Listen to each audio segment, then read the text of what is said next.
స్వాగతం. నేను మీ మహంతి. ముందుకి నాటి ముఖ్యాంశాలు. ఏపీ ఎన్జీఓ మహిళా విభాగం ఆధ్వర్యంలో ఈ నెల 4, 5, 6 తేదీల్లో క్రీడోత్సవాలు. రామకృష్ణాపురంలో బాహటంగా భూకబ్జాలు, పట్టించుకోని పోలీసులు, కన్నీటి పర్యవంతమైన వికలాంగ యువకుడు. నిరంతర సాంస్కృతిక తపస్వి వంశీ రామరాజు, అవనిగడ్డ ఎమ్మెల్యే, ప్రపంచ తెలుగు రచయితల సంఘ గౌరవ అధ్యక్షులు మండలి బుద్ధప్రసాద్. ఏపీ ఎన్జీఓ అసోసియేషన్ రాష్ట్ర మహిళా విభాగం ఆధ్వర్యంలో అంతర్జాతీయ మహిళా దినోత్సవం సందర్భంగా ఈ నెల 4, 5, 6 తేదీల్లో మహిళా ఉద్యోగులకు ఆటల పోటీలు, సాంస్కృతిక కార్యక్రమాలు చేపట్టాలని నిర్ణయించింది. మహిళా ఉద్యోగులు స్వేచ్ఛగా ఉద్యోగం చేసే విధంగా ప్రభుత్వం వెసులుబాటు కల్పించాలని ఏపీ ఎన్జీఓస్ మహిళా విభాగం చైర్మన్ నిర్మలా కుమారి విజ్ఞప్తి చేశారు. ఈ నెల 4, 5, 6 తేదీల్లో ఎన్జీఓ మహిళా విభాగం క్రీడోత్సవాలు. గాంధీనగర్లోని ఎన్జీఓ హోంలో జరిగిన విలేకరుల సమావేశంలో ఎన్జీఓ మహిళా విభాగం చైర్పర్సన్ వి నిర్మలా కుమారి, కన్వీనర్ పి మాధవీలు ఏర్పాటు చేసిన విలేకరుల సమావేశంలో మాట్లాడారు. ఈ నెల 4వ తేదీ మధ్యాహ్నం 3 గంటలకు ఇందిరాగాంధీ మున్సిపల్ స్టేడియంలో రవాణా మరియు క్రీడాశాఖ మంత్రి ఎం రాంప్రసాద్ రెడ్డి ఆటల పోటీలను ప్రారంభించారని తెలిపారు. 8వ తేదీన మధ్యాహ్నం 3 గంటలకు గాంధీనగర్లోని ఏపీ ఎన్జీఓ హోంలో అంతర్జాతీయ మహిళా దినోత్సవ కార్యక్రమంలో బలహీన వర్గాల శాఖ మార్చిలు S Savitha, commissioner of handlooms and textiles Rekharani పాల్గొంటారని తెలిపారు. మహిళా దినోత్సవాన్ని పురస్కరించుకొని ఏపీ ఎన్జీఓల మహిళా విభాగం అక్రమాలు నిర్వహిస్తుందని తెలిపారు. ప్రభుత్వం ఏ సంక్షేమ పథకాలు ప్రవేశపెట్టినా ప్రజల్లోకి తీసుకెళ్లేది మహిళా ఉద్యోగాలేనని తెలిపారు. ఆటల పోటీలకు సంబంధించి ప్రభుత్వం నుంచి జరిగిందన్నారు. పని దినాల్లో మాకు కొంత వెసులుబాటు కల్పించాలని ప్రభుత్వాన్ని కోరుతున్నామని తెలిపారు. మార్చి 8వ తేదీన మహిళా దినోత్సవం రోజున బీసీ వెల్ఫేర్ మంత్రి సవిత ముఖ్య అతిథిగా హాజరై పోటీల్లో విజయం సాధించిన వారికి బహుమతులు ప్రదానం చేస్తారని తెలిపారు. ఈ విలేకరుల సమావేశంలో రాజ్యలక్ష్మి, బి జానకి, బి తులసిరత్నం, లలిత తదితర మహిళా నాయకులు పాల్గొన్నారు. ఏపీ ఎన్జీఓ మహిళా విభాగానికి రాష్ట్ర అధ్యక్షురాలుగా పనిచేస్తున్నాను. మరి అంతర్జాతీయ మహిళా దినోత్సవం మార్చి 8 అన్నది సంగతి అందరికీ తెలిసిందే. మరి ప్రతి సంవత్సరం అంతర్జాతీయ మహిళా దినోత్సవాన్ని పురస్కరించుకొని రాష్ట్ర మహిళా విభాగం తరపున మరి ఇక్కడ విజయవాడలో పెద్ద ఎత్తున సాంస్కృతిక కార్యక్రమాలు, ఆటల పోటీలు, వెల్లిటరీ ఫంక్షన్ నిర్వహించడం జరుగుతుంది. అట్లాగే సైమల్టేనియస్గా ప్రతి జిల్లాలో కూడా ఆ జిల్లా యంత్రాంగాలు, అక్కడ చైర్పర్సన్ వాళ్ళు కూడా స్టేట్ అంతా కూడా జిల్లా వైజ్ అక్కడ ఫంక్షన్ చేస్తారు. స్టేట్లో కూడా ఇక్కడ జరుగుతుంది. మరి దానిలో భాగంగా ఈ సంవత్సరం మార్చి 8న పురస్కరించుకొని మార్చి 4వ తారీఖున, 5వ తారీఖున, 6వ తారీఖున సాంస్కృతిక కార్యక్రమాలు, గేమ్స్ కండక్ట్ చేయడం జరుగుతుంది. అలాగే వెల్లిటరీ ఫంక్షన్ 8వ తారీఖు జరుగుతుంది. మరి ఈసారి మరి ఎన్నడూ లేని విధంగా మరి మన రాష్ట్ర అధ్యక్షులు శివారెడ్డి గారు, సాగర్ గారు ఆధ్వర్యంలో మరి స్టేడియంలో కూడా మరి గత 3 సంవత్సరాలు స్టేడియంలో నిర్వహించలేకపోయాము. ఈ సంవత్సరం మాత్రం మరి మహిళలందరికీ కూడా అన్నింటిలో కూడా పార్టిసిపేట్ చేయాలి, మరి ఏది కూడా తీసుకోకుండా చేయాలనే ఉద్దేశంతో మరి 4వ తారీఖున స్టేడియంలో 4 రకాల గేమ్స్ నిర్వహిస్తారని. Tug of war, musical chairs, lemon spoon, antakshari. అదేవిధంగా 5వ తారీఖున కూడా చెస్, క్యారమ్స్, వ్యాచ రచన 1 నిమిషం తెలుగులో మాట్లాడడం సంఘంలో నిర్వహిస్తారు. అలాగే స్టేడియంలో షటిల్, బ్యాడ్మింటన్, సింగిల్స్, డబుల్స్ నిర్వహిస్తారు. మరి ఈ ఆటల పోటీలు అన్నిటికీ కూడా ప్రభుత్వం వారు మాకు నిన్ననే పర్మిషన్ కూడా ఇచ్చారండి. మెమో ఇచ్చి 4వ తారీఖు హాఫ్ డే, 5వ తారీఖు హాఫ్ డే, 8వ తారీఖుని వారికి కూడా ఈ మహిళా ఉద్యోగులందరూ కూడా మా తరఫున సాగర్ గారికి, శివారెడ్డి గారికి మరి వారి ద్వారా ప్రభుత్వానికి కూడా మేము కృతజ్ఞతలు తెలియజేస్తాం. మరి అవకాశం మాకు కల్పించినందుకు. మరి ఈ పోటీలను ప్రారంభించడానికి మన క్రీడా శాఖ మంత్రి గారు ఎం రాంప్రసాద్ గారు కూడా ఆ రోజు 4 గంటల స్టేడియంలో వచ్చి గేమ్లను ప్రారంభిస్తారు. మరి మహిళలందరూ కూడా ఈ రాష్ట్ర ప్రభుత్వం మరి ఈ కార్యక్రమం అంతా కూడా మరి స్టేడియంలో జరిగే కార్యక్రమాలు కానీ ప్రతి ఒక్కరు ఈ వెస్ట్ కృష్ణాలో పనిచేస్తున్న, హెచ్ఓడీలో పనిచేస్తున్న మహిళా ఉద్యోగులందరూ కూడా మరి ఏదైతే మనకు సెలవు కూడా ఇచ్చారు కాబట్టి దాన్ని మీరు ఖచ్చితంగా వినియోగించుకొని పాల్గొని జయప్రదంగా చేయాలని కోరుతూ సెలవు తీసుకుంటానండి. నా పేరు పి మాధవి, ఏపీ ఎన్జీఓస్ రాష్ట్ర మహిళా విభాగం కన్వీనర్. మరి అంతర్జాతీయ మహిళా దినోత్సవం మార్చి 8న జరుపుకుంటున్న విషయం అందరికీ తెలిసినటువంటి విషయం. మరి ఈ సందర్భంగా ఏపీ ఎన్జీఓస్ అసోసియేషను మహిళా ఉద్యోగులని ఉద్దేశించి 4, 5 తారీఖుల్లో క్రీడలు, సాంస్కృతిక కార్యక్రమాలు ఏర్పాటు చేయడం జరిగింది. ఇందులో భాగంగా మరి మహిళలు చిన్న సమయం కూడా లేకుండా ఎంతో బిజీగా ఉన్నటువంటి లైఫ్లో వాళ్ళకి ఆ 3 రోజులు ఆ తర్వాత ఒక అది ఛార్జింగ్ లాగా ఉపయోగపడుతుందని చెప్పనేసి వీళ్ళని మానసికమైనటువంటి ఉల్లాసము ఉత్తేజాన్ని కల్పించాలనేటటువంటి ఉద్దేశంతో ఈ కార్యక్రమాలన్నీ కూడా ఏర్పాటు చేయడం జరిగింది. అయితే ఈ సంవత్సరం 2025 సంవత్సరంలో ప్రాధాన్యంగా 3 లక్షల ఉమెన్ ప్రొటెక్షన్ సెల్స్ని ఏర్పాటు చేయాలని నిర్దేశించారు. అదేవిధంగా సాయంత్రం 5 తర్వాత కనుక మహిళా ఉద్యోగిని కనుక ఉండవలసిన పరిస్థితి ఉంటే ఆ మహిళకు రక్షణ కల్పించాలని నిర్దేశించారు. ఎందువల్లంటే ఈ కాలాల్లో చాలా వరకు 5 తర్వాత కూడా ఉండాల్సిన పరిస్థితి వస్తుంది. ఆ ఉండాల్సిన పరిస్థితి వచ్చినప్పుడు మిడిల్ లెవెల్ ఆఫీసర్గా వాళ్ళ యొక్క ఇంటికి చేరే వరకు కూడా వాళ్ళ యొక్క రక్షణ బాధ్యతను స్వీకరించాలని నిర్దేశించారు. ప్రతి ఒక్క ఆఫీసుల్లో చాలా ప్రభుత్వ కార్యాలయ సముదాయాల మధ్యన క్రచ్లను పిల్లల సంరక్షణార్థం క్రచ్లను ఏర్పాటు చేయాలని సూచించారు. అదేవిధంగా మహిళలకు లింగ వివక్షత లేకుండా కార్యాలయాల్లో వాళ్ళని సమానంగా మహిళా ఉద్యోగికి సమానంగా చూడాలని సూచించారు. వాళ్ళ హక్కులను వంశీ రామరాజు నిరంతర సాంస్కృతిక తపస్వి అని అవనిగడ్డ ఎమ్మెల్యే ప్రపంచ తెలుగు రచయితల సంఘ గౌరవాధ్యక్షులు డాక్టర్ మండలి బుద్ధప్రసాద్ అన్నారు. వంశీ రామరాజు లాంటి సాంస్కృతిక సేవామూర్తిని సత్కరించడం తన అదృష్టమన్నారు. తెలుగు సాంస్కృతిక రంగ వికాసానికి వంశీ రామరాజు అపూర్వమైన సేవలు చేశారన్నారు. నగరంలోని గాంధీనగర్ హనుమంతరాయ్ గ్రంథాలయం స్వరాలయ సాంస్కృతిక సేవా సంస్థ ఆధ్వర్యంలో వేగిస్న ఫౌండేషన్ చైర్మన్ వంశీ రామరాజుకు స్వర కంకణ బహుకరణ మహోత్సవం ఘనంగా జరిగింది. ఈ కార్యక్రమానికి ముఖ్య అతిథులుగా అవనిగడ్డ ఎమ్మెల్యే మండలి బుద్ధప్రసాద్, నగర మేయర్ జంధ్యాల శంకర్, పలువురు ప్రముఖులు హాజరయ్యారు. అనంతరం వంశీ రామరాజుకు స్వర్ణ కంకణం బహుకరించి ఘనంగా సత్కరించారు. ఈ సందర్భంగా మండలి బుద్ధప్రసాద్ మాట్లాడుతూ వంశీ రామరాజు ఉమ్మడి ఆంధ్రప్రదేశ్లో హైదరాబాద్ వంశీ ఆర్ట్స్ స్థాపించి ఎంతో మందికి కళాకారులకు అవకాశాలు కల్పించారని తెలిపారు. వంశీ రామరాజు లాంటి సాంస్కృతిక సేవామూర్తిని సత్కరించడం తన అదృష్టమన్నారు. తెలుగు సాంస్కృతిక రంగ వికాసానికి వంశీ రామరాజు అపూర్వమైన సేవలు చేశారన్నారు. తెలుగు సాంస్కృతిక రంగ చరిత్రలో స్వర్ణాక్షరాలతో లిఖించదగ్గ స్థాయి సేవలు వంశీ రామరాజు చేశారన్నారు. వంశీ ఆర్ట్స్ థియేటర్ ద్వారా సినీ, కళ, సాహిత్య రంగాలకు రామరాజు విశిష్ట సేవలు అందజేశారన్నారు. సేవా రంగంలోనూ వంశీ రామరాజు అనితర సాధ్యమైన సేవలు చేశారన్నారు. వేగిస్న ఫౌండేషన్ ద్వారా నేటికి 500 మంది దివ్యాంగులకు వంశీ రామరాజు అందిస్తున్న సేవలు విశిష్టమన్నారు. అంతర్జాలం ద్వారా అన్ని ఖండాల్లో ఉన్న తెలుగువారిని ఏకం చేసి ప్రపంచంలో ఉన్న తెలుగువారందరినీ ఏకతాటిపైకి తెచ్చిన మహనీయుడు జంధ్యాల శంకర్ ప్రశంసించారు.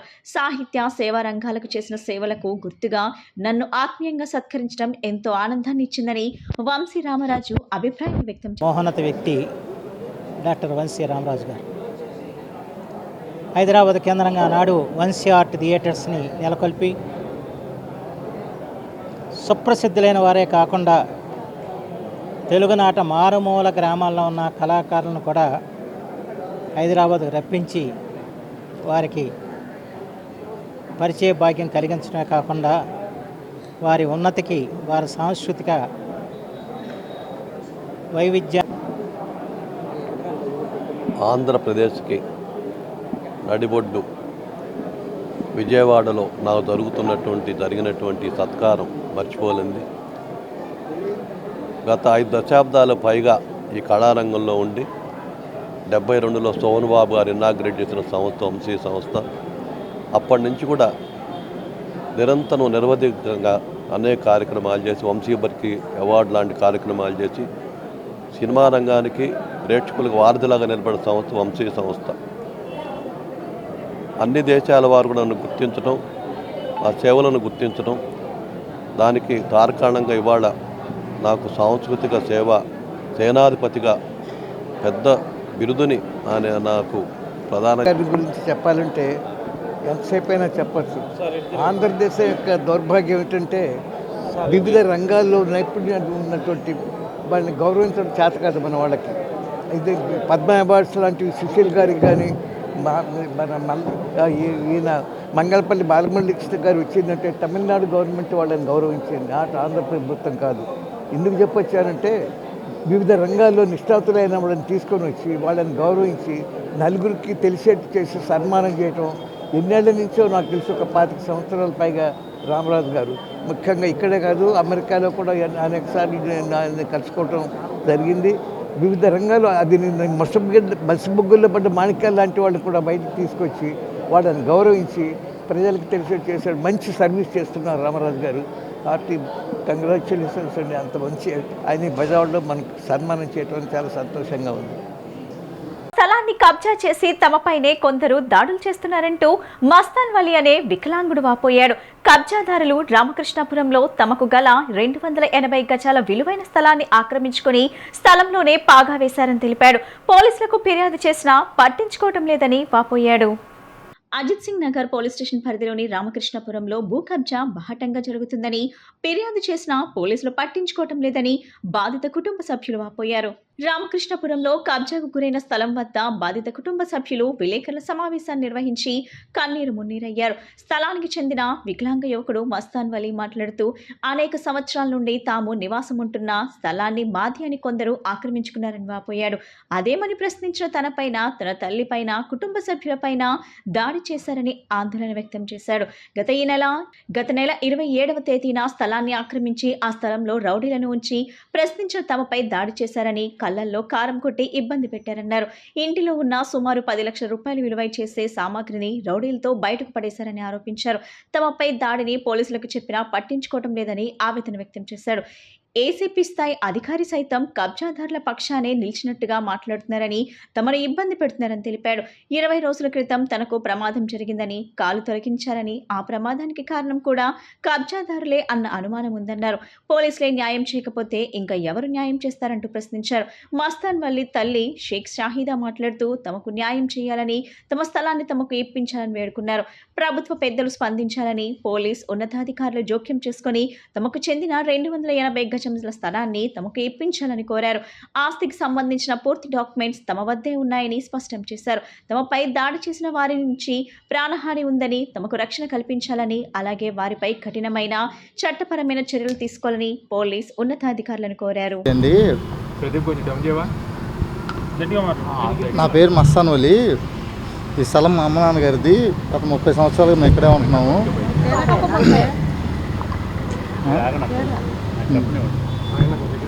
ఈ స్థలం నాదే. 30 సంవత్సరాలు ఇక్కడే ఉంటున్నాము. ఈ స్థలం ఖాళీ చేయాలి, మాకు అప్పు చెప్పాలని రామారావు అనే వ్యక్తి అతని అనుచరులతో 30 మందితో ఒక ఎమ్మెల్సీ ఎలక్షన్ రోజున వచ్చి మమ్మల్ని కొట్టి ఖాళీ చేసి, కళ్ళలో కారం కొట్టి మా అమ్మల్ని, మా పిన్నోళ్ళని అందరినీ కొట్టి ఖాళీ చేసి మా అమ్మ స్టేషన్కి వెళ్ళారు. స్టేషన్కి వెళ్తే మేము స్టేషన్కి వెళ్ళొచ్చేలోపు మొత్తం ఖాళీ చేసేసి మొత్తం మా సామాన్లన్నీ చూడండి మొత్తం బిజ్జి పడేశారు. మొత్తం ఆ సామాన్లన్నీ బిజ్జి కింద పడేసి స్టేషన్కి వెళ్తే మీ మీదే కేసు పెడతాము, మీరే వాళ్ళు దౌర్జన్యంగా మమ్మల్ని తీసుకొచ్చి ఖాళీ చేసింది కాక సిఏ గారు, ఎస్ఐ గారు మీరు ఖాళీ చేయండి మీకు డబ్బులు ఇస్తాము అని చెప్పి ఏసీపీ గారి దగ్గర తీసుకెళ్ళి మమ్మల్ని, ఏసీపీ గారు కూడా మీకు డబ్బులు ఇచ్చేస్తాం, మీరు అక్కడ ఖాళీ చేసేయండి, ఫలానా రామారావు అనే వ్యక్తికి స్థలం అప్పచెప్పండి అని చెప్పేసి అసలు మా మాట వినట్లేదు. స్టేషన్కి వెళ్తే మేము చెప్పే మాట వినట్లేదు. మీ మీద కేసులు పెడతాము. వాళ్ళు దౌర్జన్యంగా మా అందరికి వచ్చి మా దానిలో నుంచి మమ్మల్ని ఖాళీ చేసి మా సామాన్లు బయట వేసింది కాక వాళ్ళకి పోలీసులు సహకరించి స్థలం అప్పచెప్పండి మీకు డబ్బులు ఇస్తాము, మీరు అర్జెంటుగా ఖాళీ చేయాలి అక్కడి నుంచి అని చెప్పి మా సామాన్లన్నీ బయట పెట్టి మా మీద దౌర్జన్యం చేసి పోలీసులు మా మీదే కేసులు కడతామని చెప్పి ఏసీపీ గారి దగ్గర పెట్టారు. ఏసీపీ గారు కూడా మమ్మల్ని అక్కడి నుంచి ఖాళీ చేయండి మీకు డబ్బులు ఇస్తాము, ఈ డబ్బులు తీసుకొని ఖాళీ చేసి స్థలం వాళ్ళకి అప్పచెప్పాలంటున్నారు. అసలు ఒరిజినల్ డాక్యుమెంట్స్ నుంచి ఇప్పుడు దాకా మొత్తం స్థలం నా పేరు మీదే ఉంది. 2002 నుంచి ఇప్పుడు దాకా ఈ రోజు దాకా కూడా పన్నులు కడుతున్నాము. కరెంటు ఉంది మా పేరు మీదే. 1990 నుంచి మాదే స్థలం అది. మా నాన్నగారు తీసుకున్నారు, నా పేరు మీద ఉంది డాక్యుమెంటు. ఇవన్నీ చెప్తున్నా సరే ఏసీపీ గారు కానీ పోలీస్ వాళ్ళు కానీ మా మాట వినట్లేదు. ఇంకా పైపెచ్చి మా మీదే కేసులు పెడతాం, మీరే దౌర్జన్యం చేస్తున్నారు, మీరే కొట్టారని కేసులు పెడతాం అంటున్నారు. ఒక 20 రోజుల ముందు నాకు యాక్సిడెంట్ జరిగింది. ఆ కాలు తీసేశారు, గుర్తెల్లి వాహనమే గుద్దింది. అది కూడా వీళ్ళే చేపించుంటారని నా అనుమానంగా ఉంది. దానికి కూడా పోలీసులు యాక్షన్ ఏం తీసుకోవట్లేదు. యాక్షన్ రోజు తెల్లవారుజామున వచ్చారు. మా అబ్బాయి కేకలు వినబడి మేము పక్కన వాళ్ళు వచ్చి కేకేస్తే వచ్చాను నేను. మా అబ్బాయి అక్కడ పడుకుంటున్నాడు. ఈలోపు నేను 100కి ఫోన్ చేశాను. ఏంటనేటప్పటికి 30 మంది దాకా దబా వచ్చేసి అవి పగలగొట్టేసి చేస్తుంటే 100కి కాల్ చేసి ఎవరు రెస్పాన్స్ అవ్వలేదు. రెస్పాన్స్ అవ్వకపోయేసరికి ముందు మా అబ్బాయిని ప్రాణం కాపాడుకోవాలని లాగేశారు. ముందు లాగేస్తే నేను ముందు కూర్చొని చూస్తూ ఉండండి స్టేషన్కి వెళ్ళాను.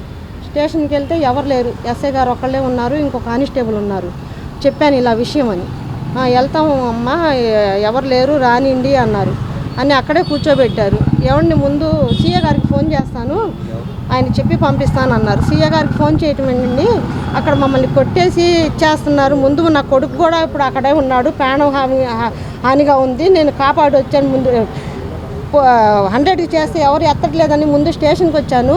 ఇప్పుడు ఉన్నోళ్ళు ఇద్దరన్నా రండి అని బతిలాడితే ఉండమ్మా ఉండు, డ్యూటీ వేరే వాళ్ళు వస్తున్నారు, పంపిస్తానని 11:30 దాకా కూర్చోబెట్టారు. నన్ను కూర్చోబెడితే తర్వాత ఒక కానిస్టేబుల్ని ఇచ్చి పంపిస్తే నేను ఇక్కడికి వచ్చేటప్పటికి లోపలికి వెళ్ళనీయకుండా అవన్నీ అడ్డం కట్టేసి అదేంటి మమ్మల్ని వెళ్ళనీయట్లేదు, మా ఆడపడిచోళ్ళు వాళ్ళు వచ్చారు, ఎవరో ఫోన్ చేశారంట, అదేంటి వెళ్ళనీయట్లేదు, ఇప్పుడు స్టేషన్ నుంచి రాగానే మా ఇంట్లోకి వెళ్తాము, వెళ్ళనిపోయేసరికి మేము ఎందుకమ్మా మీకు డబ్బులు ఇస్తానంటున్నారు, వాళ్ళకి స్థలం అప్పచెప్పేయండి అంటున్నారు. అదేంటి సార్, ఏదన్నా ఉంటే మేము కోర్టులో చూసుకుంటాము, స్థలం వాళ్ళదో మాదో అన్నది మేమెందుకు ఖాళీ చేస్తాం, ముందు మాకు కొట్టినందుకు యాక్షన్ చూసి మాకు న్యాయం చేస్తారని మేము కోరుకుంటున్నాం అంతే.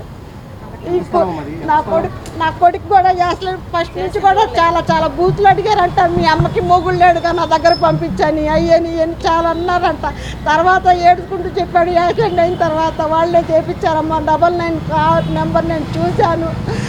ముందు నాకు తలకు కొట్టి ఎరకాల నుంచి కొట్టేసి తొక్కేసి వెళ్ళారు. వాడేనమ్మా అంతకు ముందు రోజు వీటితోటి పిలిపించి ఇది చేయరా అది ఇది సంతకాలు చేయమన్నారంట, తప్పించుకొని వచ్చాడంట. 280 గజాలు మేడం సార్, 280. మేమే ఉంటున్నాం. ఇప్పుడు మనల్ని ఆ రోజు పడేశారు బయట. 30 సంవత్సరాల నుంచి చుట్టుపక్కల అంతా విచారించండి, మేమే ఉంటున్నాం. విజయవాడ నగరపాలక సంస్థ కమిషనర్ ధ్యాన్ చంద్ర ఆదేశాల మేరకు అగ్ని ప్రమాదాలను నిరోధించడానికి ఎన్టీఆర్ కాంప్లెక్స్ లో శనివారం ఉదయం వ్యాపారం చేస్తున్న వ్యాపారస్తులకు వారి సిబ్బందికి అవగాహన నగరపాలక సంస్థ ఫైర్ సిబ్బంది కార్యక్రమం నిర్వహించారు. ఈ సందర్భంగా Andhra Pradesh professional photographers welfare association గౌరవ అధ్యక్షులు జమలయ్య మాట్లాడుతూ అసోసియేషన్ ఆధ్వర్యంలో ఏటా పలు సేవా కార్యక్రమాలు నిర్వహిస్తున్నామని, ఇటీవల వరదల కారణంగా నిరాశ్రులైన వారికి వస్త్రదానం, నిత్యావసర సరుకుల పంపిణీ చేయడం జరిగిందని తెలిపారు. మణిపాల్ ఆసుపత్రి వారి సహకారంతో ఈ మెగా హెల్త్ మెడికల్ క్యాంప్ నిర్వహించడం జరిగిందని తెలిపారు. మెడికల్ క్యాంప్లో గుండె, ఊపిరితిత్తులు, క్యాన్సర్, బీపీ, షుగర్ వ్యాధులకు సంబంధించి పరీక్షలు నిర్వహించడం జరిగిందని తెలిపారు. తమ అసోసియేషన్ సంబంధించి 200 మంది సభ్యులు ఉన్నారని, ఇటువంటి సేవా కార్యక్రమాల ద్వారా సంతృప్తికరంగా ఉన్నట్లు తెలిపారు.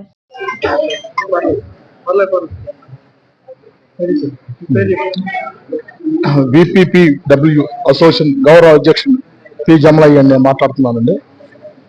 ఇవాళ మెడికల్ క్యాంపు మా అసోసియేషన్ తరఫున ఈరోజు మణిపాల్ హాస్పిటల్ వారి ఆధ్వర్యంలో ఇవాళ నిర్వహిస్తున్నామండి.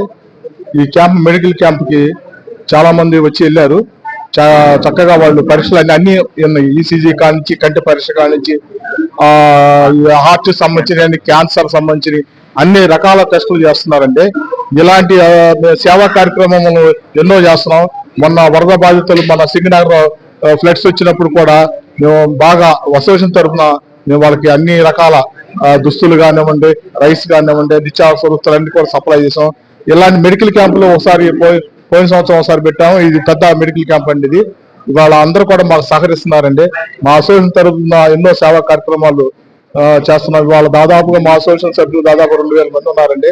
ఆ 2000 మంది కూడా ఇవాళ అందరూ కూడా మాకు హ్యాపీ ఫీల్ అవుతున్నారు. ఈ అసోసియేషన్ లో ఎన్నో మంచి కార్యక్రమాలు చేస్తున్నాం అండి. దీనికి సహకరించిన వాళ్ళందరూ కూడా మణిపాల్ హాస్పిటల్ వారికి ధన్యవాదాలు తెలుపుతూ సెలవు. పి జమలయ్య. విజయవాడ నగరపాలక సంస్థ కమిషనర్ ధ్యాన్ చంద్ర ఆదేశాల మేరకు అగ్ని ప్రమాదాలను నిరోధించడానికి ఎన్టీఆర్ కాంప్లెక్స్ లో శనివారం ఉదయం వ్యాపారం చేస్తున్న వ్యాపారస్తులకు వారి సిబ్బందికి అవగాహన నగరపాలక సంస్థ ఫైర్ సిబ్బంది కార్యక్రమం నిర్వహించారు. ఈ కార్యక్రమంలో అగ్ని ప్రమాదం జరగకుండా ఉండేందుకు తీసుకోవాల్సిన నిరోధక చర్యలు, అగ్ని ప్రమాద నిరోధక పరికరాలను ఉపయోగించే విధానం, అగ్ని ప్రమాదం జరిగినప్పుడు మంటలను ఎలా ఆర్పాలి, ఎటువంటి పరికరాలను ఉపయోగించాలి, ఫైర్ స్పిన్నర్లు, స్మోక్ డిటెక్టర్స్ ఎక్కడికెక్కడ అమర్చాలి, వాటి వలన స్మోక్ అలారం ఎలా వస్తుంది, అగ్ని ప్రమాదం జరగకుండా కాంప్లెక్స్ చుట్టూ ఫైర్ సేఫ్టీ మేజర్స్ ఏమేమి ఉండాలి వంటి విషయాలపై వారికి అవగాహన కల్పించారు.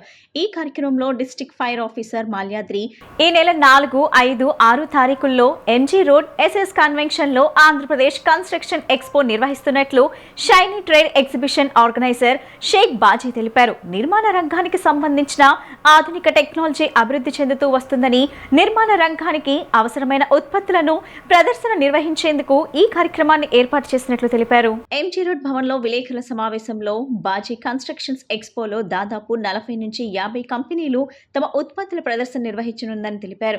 గత ప్రభుత్వ కాలంలో నిర్మాణ రంగం చతికిల పడిందని, కూటమి ప్రభుత్వం అధికారంలోకి రావడంతో రాజధాని అయిన అమరావతి నిర్మాణం నేపథ్యంలో నిర్మాణ దశలో నిలిచిపోయిన పలు భవనాలు, అపార్ట్మెంట్లు తిరిగి నిర్మాణం పనులు కాబోతున్న పరిస్థితుల్లో కన్స్ట్రక్షన్ ఎక్స్పో ప్రాధాన్యతను సంతరించుకుంటుందని తెలిపారు. ప్రపంచంలో జాతీయ స్థాయి టెక్నాలజీ అభివృద్ధి చెందుతూ వచ్చిందని, నిర్మాణ రంగానికి సంబంధించిన ఉత్పత్తుల్లో వాటి ఆవశ్యకత వివరించేందుకు కన్స్ట్రక్షన్ ఎక్స్పో ఎంతో ఉపయోగకరంగా ఉంటుందన్నారు.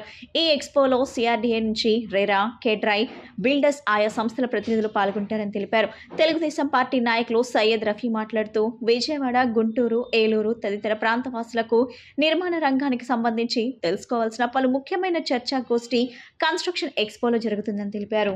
విజయవాడ నగరంలో మార్చి 4, 5, 6 తేదీల్లో Andhra Pradesh construction expo, construction industry conclave పేరుతోటి నిర్మాణ రంగం అట్లాగే అమరావతి రాజధాని నిర్మాణ నేపథ్యంలో ఈ కన్స్ట్రక్షన్ ఇండస్ట్రీకి సంబంధించి ఒక జాతీయ స్థాయిలో ఒక ఎగ్జిబిషన్ను అట్లాగే ఒక చర్చా గోష్ఠి ఏర్పాటు చేయబడింది.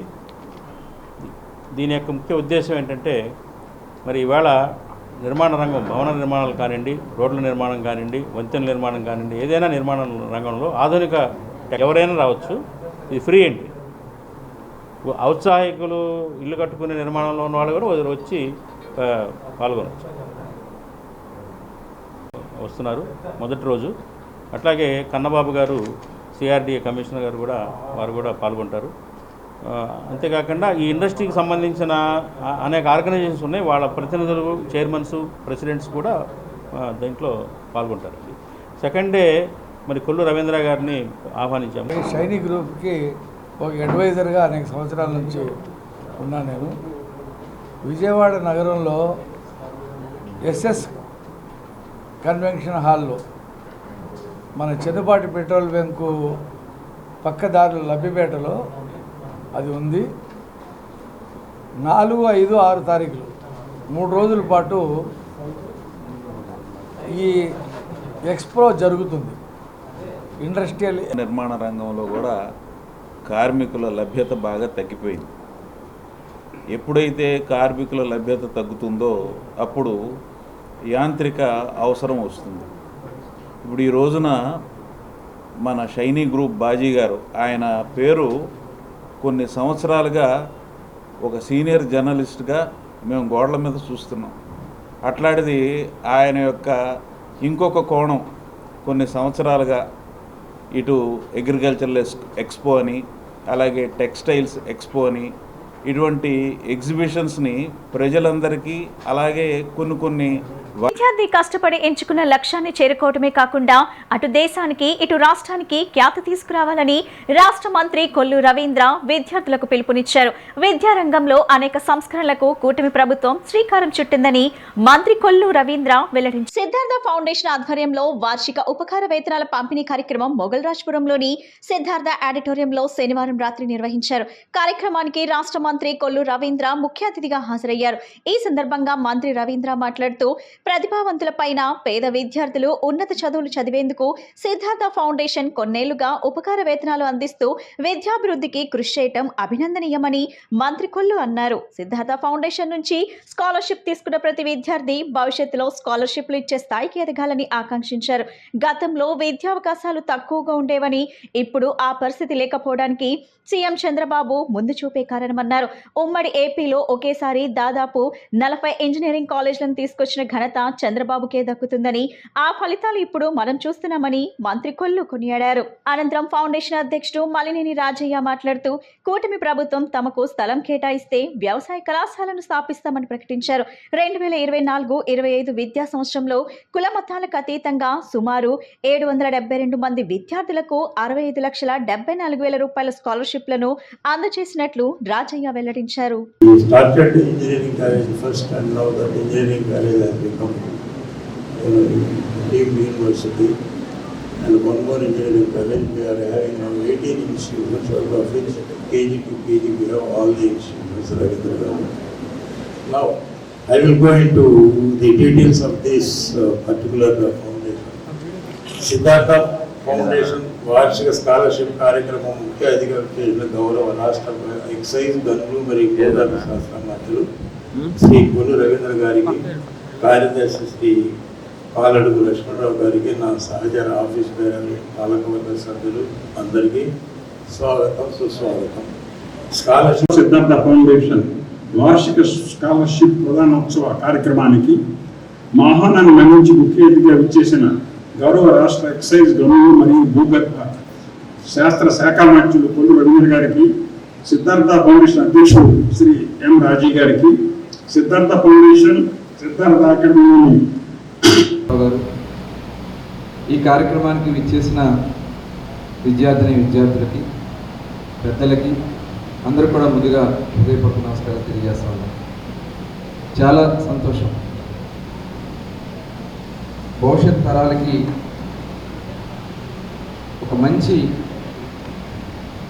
యువతని అందించాలనే లక్ష్యంతో సిద్ధార్థ ఫౌండేషన్ ద్వారా దాదాపు 26 సంవత్సరాలుగా ఈ ఫౌండేషన్ ద్వారా పెద్ద ఎత్తున స్కాలర్షిప్ ఇచ్చి వాళ్ళందరినీ కూడా ప్రోత్సహించడం ఇది చాలా సుపరిణామం. ఎందుకంటే సిద్ధార్థ ఎడ్యుకేషనల్ అకాడమీని, ఎడ్యుకేషన్ ఇన్స్టిట్యూట్స్ని 1975 సంవత్సరంలో ఏర్పాటు చేసి దాదాపు 18 ఇన్స్టిట్యూట్స్ని, వివిధ సంస్థలను ఏర్పాటు చేసి, అలాగే రాష్ట్రంలోనే మొట్టమొదటి ఇంజనీరింగ్ కాలేజ్ కూడా ఏర్పాటు చేసిన ఘనత సిద్ధార్థ ఇన్స్టిట్యూట్స్కి దక్కుతున్న విషయాన్ని ఒక ఇంజనీరింగే కాదు, ఈ రాష్ట్రంలో ఒక ప్రైవేట్ మెడికల్ కాలేజెస్ని ఏర్పాటు చేసి కూడా సిద్ధార్థ సంస్థ అనేది ఈ సందర్భంగా మరొకసారి తెలియజేస్తాం. ఇలా అనేక రకాలుగా మరి 50 సంవత్సరాలుగా లాభాపేక్ష లేకుండా ఒక మంచి సమాజాన్ని అందించాలనే లక్ష్యంతో ఈ సంస్థను ఏర్పాటు చేసిన పెద్దలందరికీ కూడా మనస్ఫూర్తిగా ఒకసారి మనం అందరూ కూడా గట్టిగా వారికి అభినందన తెలియజేస్తున్నాం. ఎందుకంటే నాకు కొంత గర్వంగా ఉంది, కానీ కొంత బాధపడదు. ఎందుకంటే అప్పుడు ఇక్కడ సిద్ధార్థ రాకముందు మా మచిలీపట్నమే కాలేజీలకి వేదిక ఉండేది. Hindu college, noble college, national college. మా పెద్దలందరూ చెప్తూ ఉంటారు, ఎక్కడికి వెళ్ళినా ఇవాళ రాష్ట్రంలో ఎక్కడ చదువుకున్నారంటే మేము మచిలీపట్నంలో చదువుకున్నాం అంటారు. కానీ అదంతా విజయవాడకి షిఫ్ట్ చేశారు మొత్తం కూడా. అయినప్పుడు కూడా చాలా సంతోషం. ఎందుకంటే మంచి సమాజం తయారు కావాలంటే విద్య చాలా అవసరం. ఒక మేధావి చదువుకున్న విద్యార్థి కొన్ని లక్షల మందిని ఇన్స్పిరేషన్ చేయగలరు. దానికి ఉదాహరణే డాక్టర్ బిఆర్ అంబేద్కర్ గారు అని చెప్పి సందర్భంగా గుర్తు చేస్తాను. ఆయన కూడా ఆనాడు బరోడా మహారాజు ఇచ్చినటువంటి స్కాలర్షిప్తోనే చదువుకుని ఈ దేశానికి ప్రపంచంలో ఎవరు ఇవ్వనటువంటి అత్యంత అద్భుతమైనటువంటి రాజ్యాంగాన్ని ఇచ్చినటువంటి వ్యక్తి డాక్టర్ బిఆర్ అంబేద్కర్ గారు. ఈరోజు ఇక్కడికి వచ్చిన ప్రతి ఒక్కరు కూడా అదే స్ఫూర్తిని తీసుకోవాల్సినటువంటి అవసరం ఉంది. వార్తలు ముగించే ముందు ముఖ్యాంశాలు మరోసారి. మహిళా విభాగం ఆధ్వర్యంలో ఈ నెల 4, 5, 6 తేదీల్లో క్రీడోత్సవాలు. రామకృష్ణాపురంలో బాహటంగా భూకబ్జాలు, పట్టించుకోని పోలీసులు, కన్నీటి పర్యవంతమైన వికలాంగ యువకుడు. నిరంతర సాంస్కృతిక తపస్వి వంశీ రామరాజు, అవనిగడ్డ ఎమ్మెల్యే, ప్రపంచ తెలుగు రచయితల సంఘ గౌరవం అధ్యక్షులు మండలి బుద్ధప్రసాద్. ఈ బులెటిన్ ఇంతటితో సమాప్తం. తిరిగి మరో బులెటిన్ కలుద్దాం. నమస్కారం.